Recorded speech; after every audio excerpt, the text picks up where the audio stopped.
నీకు ఒక వీడియో చూపించా చూడు. అమ్మాయిలో మీకు చెప్తున్నాను, మీరు గొడ్డ మొక్కలు ఇప్పుకొని తిరగండి. మీ స్వేచ్ఛ ఇంపార్టెంట్, మీ సేఫ్టీ ఇంపార్టెంట్. ప్రపంచంలో రాబోయే 100 సంవత్సరాల్లో ఏ ఆకుగాడైనా మిమ్మల్ని ప్రశ్నిస్తే ఈ వీడియో చూపించండి. మెట్టు తీసుకొని కొడతాంలే అమ్మిడి కొడక. నేను ఊరక వణించామనుకునేవా? నువ్వు ఏంటి మాటలు రా మాట్లాడేది? సువర్ మాటలన్నీ మాట్లాడతా గుడ్డలు ఇప్పుకొని తిరుగుతారంట. వాడు అజ్జుడు అది పుచ్చకాయ పట్టుకొని వాడు చేసి గాడిది నా కొడక, నోరు మూసుకోరా.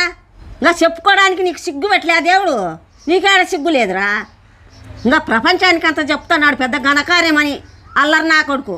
వీడు చేసేటన్ని హిందువులు తప్పుగా మాట్లాడతాడు. మళ్ళీ వీనికి సబ్స్క్రైబర్స్ అందరూ హిందువులే కావాలా. వీడు మన దేశానికి రాడంట. మన దేశం అంత నీచం ఇంకోటి ఇక్కడ ఈడ్చి కొడతాము.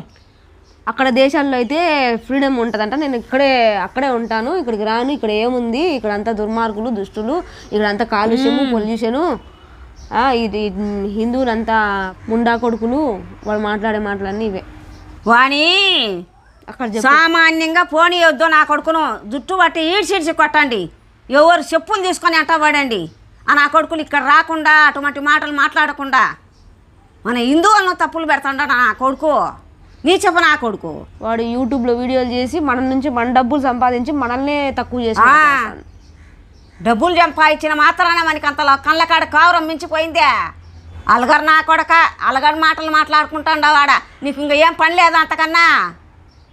పోయి దావలు ఉడుచుకోపోరా, బతుక్కోపోరా. నువ్వు దావలు ఉడుచుకొని అట్లాంటి మాటలు ఎంతమంది నోళ్ళలో మెదులుతుండవు నా కొడక. నువ్వు ఎంతమంది నీచంగా చూస్తుండారు నిన్ను.